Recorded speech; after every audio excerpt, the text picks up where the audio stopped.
Histoire militaire canadienne. John Bailly Turner et la batterie de campagne des bénévoles d'Ottawa. Hugh A. Hallyday, 1997. En plus de la batterie de campagne, Ottawa devait avoir 2 compagnies de fusiliers, infanterie.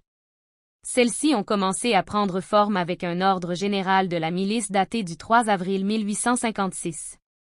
Chacun devait se composer de 63 soldats.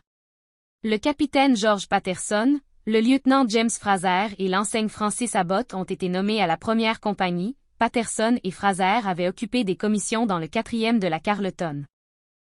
La 2e compagnie devait être une unité francophone, le capitaine Joseph Balsora-Turgeon devait commander.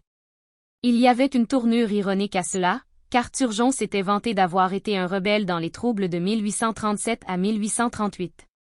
Des nominations supplémentaires ont étoffé les 2 sociétés. Charles H. Carrière, qui avait été ignoré dans les nominations à la compagnie d'artillerie volontaire, a été nommé lieutenant dans la 2e compagnie de fusiliers le 2 mai 1856.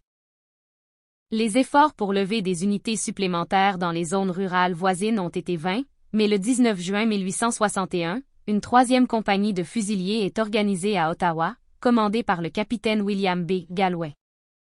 Cela était dû en partie à l'initiative du nouveau commandant et en partie aux événements aux États-Unis. Le major Turner a gardé un œil attentif sur les compagnies de fusiliers et ses lettres à l'adjudant général jettent la lumière sur leur évolution. À la fin de 1856, il rapporta que des tissus étaient arrivés pour confectionner des uniformes pour les soldats.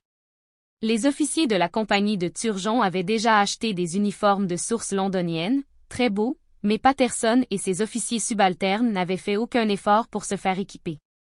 Turgeon peut faire quelque chose, écrit Turner.